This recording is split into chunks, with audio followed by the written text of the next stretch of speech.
1998 Dodge Ram, 3/4 ton with the diesel in it, and I got a bad power steering pump. Symptoms: bad power steering pump obviously will be the whine that you hear. It's pretty common. But in addition to losing your steering, you'll lose your brakes, because in this truck it's actually the hydraulic steering pump that drives the brake booster system. So that's that's kind of a no-no. It's tucked right down in there. It comes off this direction. You remove it that way. In order to get it out, you're gonna have to pull the intercooler line. You're gonna want to stuff some paper towels or something in there, but dear God, don't forget to take those back out again and pull that battery. I don't see any other way possible to get into that thing. It's kind of a snaggletooth monster. This is just not going to be pleasant. So start by pulling, like physically removing the battery. Get you some room and pull the intercooler stuff, and then at least you can see your prey.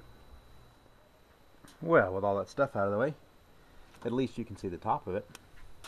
And so, things that need to be removed. This vacuum line needs to come off, and it's one of those pinch crimp fittings down there, so that ought to be worth a tussle in this cold, cold weather. We have got a ground clamp double strapped on there, other than some massive wiring looms and obviously the hoses or whatnot. I think that's the only stuff that's actually attached to it.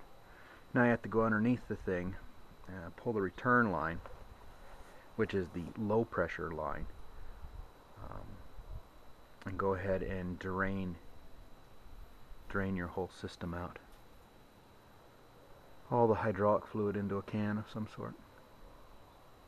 I'm not bothering to save mine. I would recommend that you not bother to save yours, but obviously you can do whatever you want. Well, I was definitely right about some of it. So far, getting a lot of it loose has been an exercise in broken clips and things. Okay, so there is where that vent line ported off of. I've gotten one of the return lines loose,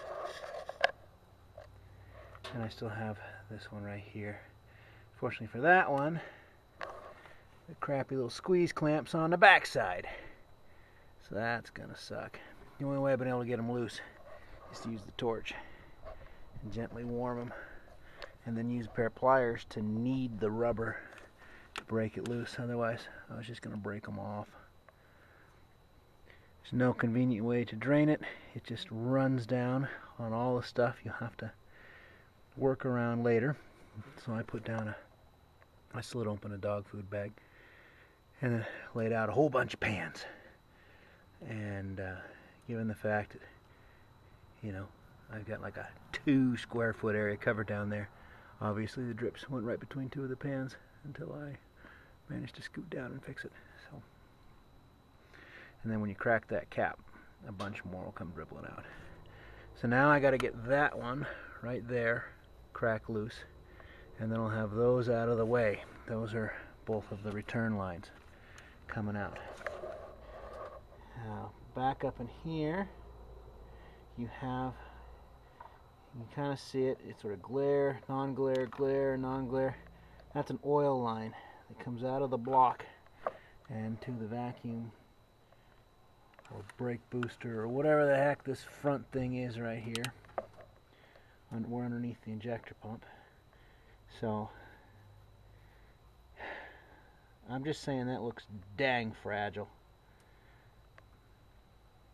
That's all I'm going to say about it right now, is that looks dang fragile. So you got that bolt, that bolt, that bolt, and then one up underneath, because there's no point in making this too easy. So that's where we stand. We got to get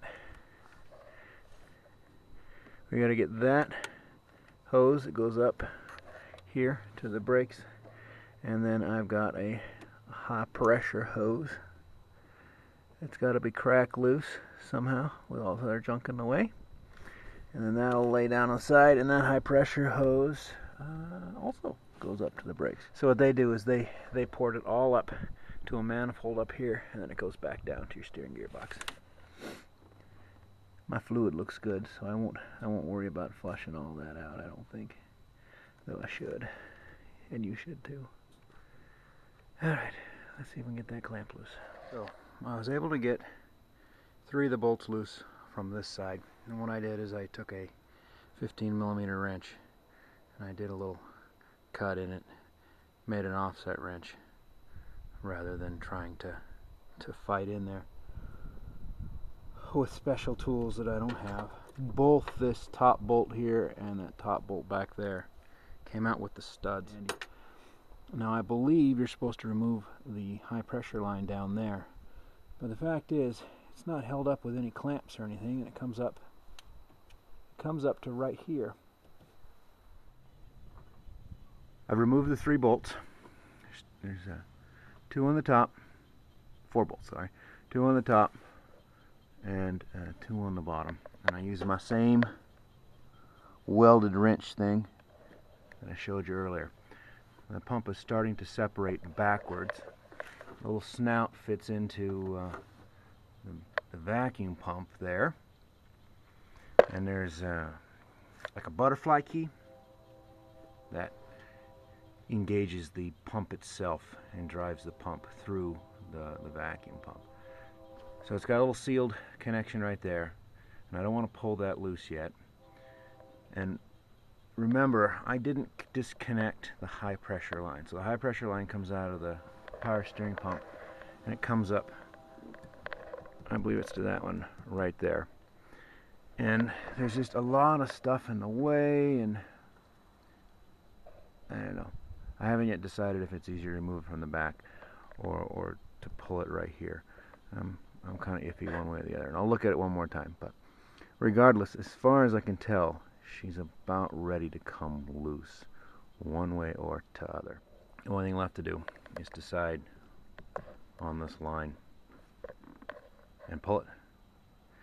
And I've got this moment, this window, you can see the clouds building, where it's just above freezing. It's just after dawn. And oh dear Lord, I'm not going to make it. Well, oh well, I got some of it out when it wasn't raining on me. I don't really have a choice. It's my weekend and I got to get it fixed. I ended up leaving it attached. It was that back line, not this one. So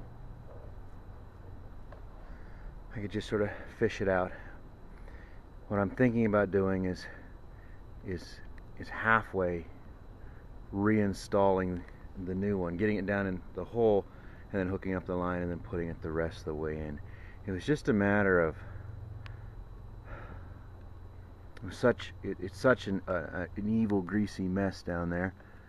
Not that I'm being dainty, I just thought rather than fighting that, it might actually be easier to go ahead and do this instead. So what I'm going to do now is I'm going to try to find a way to drain what's left out of the system into a small can, crack that line loose, and then obviously with this rain coming in, I'm going to have to, get that hood down while I transfer over everything. There's the engine oil. We don't appear to be dripping much down in there. That vacuum pump has got engine oil to it. They gave me some new seals, but I thought they rode right there. I'll have to get the other pump out and inspect it. But this is that sort of hardened steel butterfly key. And that could be a real stinker. The book just casually says, oh, and line up the, the little jaws. Yeah, just line them up. So that could be a real bugger. And of course you bump it getting it out, so it's not in the same spot. So you might have to pull it, push it, pull it, push it. We'll see. Let's get that line loose. So while that's draining, I can look at getting at least part of this pump set up. I was only able to buy a reman, which I can't say I'm super thrilled about. And it's pretty darn generic. I gotta pull my studs. It's not a big deal. Two of them came loose anyways. And then it included all this stuff here. And I'm not sure, honest, what it is. What it's for.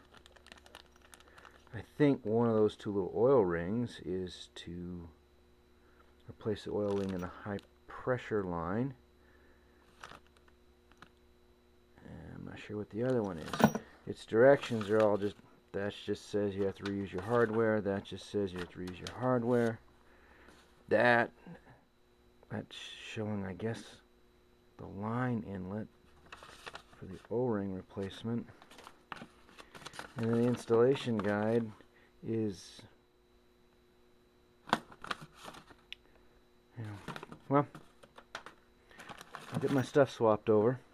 I do wish it wasn't a remanufactured unit, but that's all I could get. There must be, I don't know, a couple of versions, or maybe some of these pumps have an adapter. I thought once I pulled it loose, maybe they were referencing me taking this out of this pump and putting it in the other pump, but no, it has that fitting. Plus I pull that and find out the two of them are different or something. So, yeah, I'm not entirely sure what's going where and who and why and so on and so forth. So I guess I'm just not going to worry about it.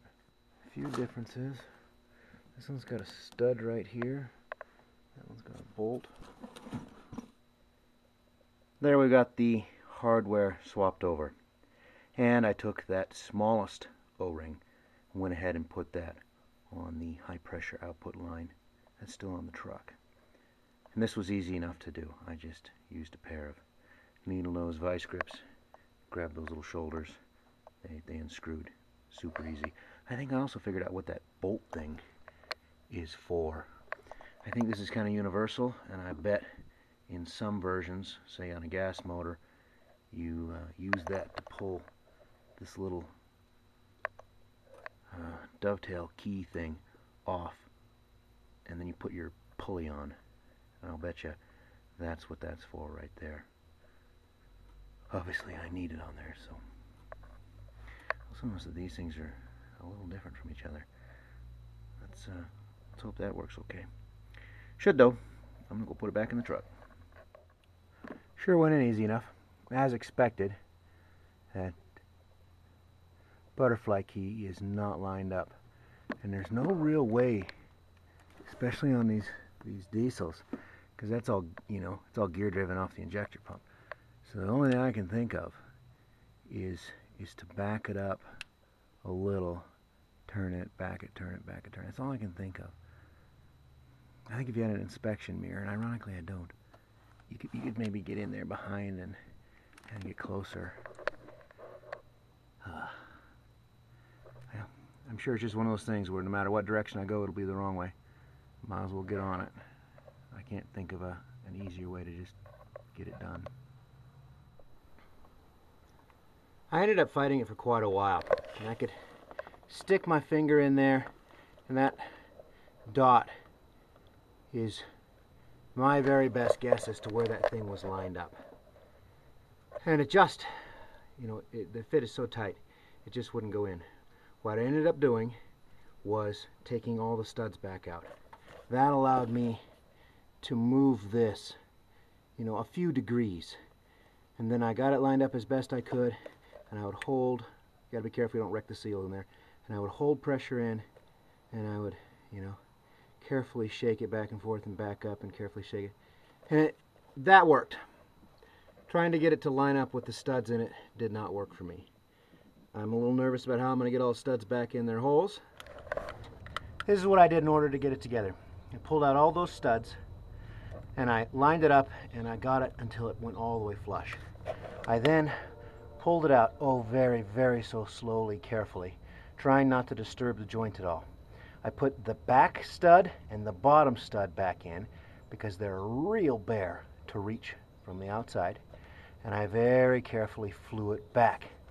And a little bit of wiggling, I was able to get them to come together and mesh properly.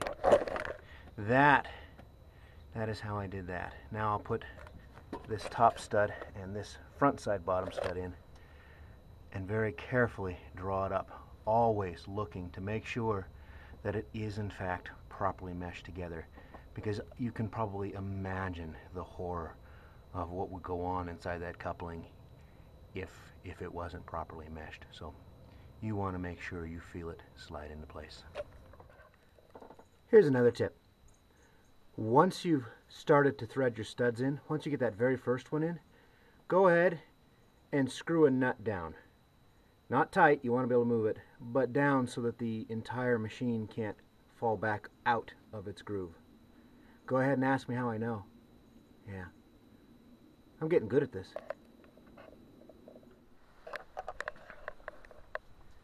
All back in and installed. I got the return lines clamped back in place. Yeah, this line, this vacuum hose line, right, that needs to go back on with that crappy plastic clip that was on there. Now it's just a matter of reconnecting the intercooler stuff and then filling it. You should really crack the lines down below and make sure the entire thing has been drained, and replace it with all new fluid, especially if your pump, you know, took a serious crapper on you. Last thing you want is a new pump with all that old junk floating around. But yeah, that's basically it. Then we have to refill it and charge it. Well, that did it. I put, oh gosh, 3/4 of a pint, maybe a whole pint in the pump. And I actually let it sit there for quite some time while I did other things on the truck. I changed the belt and the radiator hose, which, when you got a broken rib, it's a whole lot harder than normal. After that, I fired the truck up. It actually had me nervous because I had 0 power steering, 0 brakes. And I started and let it run for 8 or 9 seconds. And I shut it off and I went to check it because I figured it sucked all the fluid down. And it hadn't. It hadn't sucked any fluid down. So I came and started back up. I revved it up to like 1500 for a bit. And then pop! There I had power steering and brakes again. So the purge cycle for the brakes is you step on it, let it up, step on it, let it up, step on it, let it up. I did it 5 times, added fluid, and I did it 10 more times. I also ran the steering wheel all the way to the left and all the way to the right and all the way to the left and all the way to the right a few times.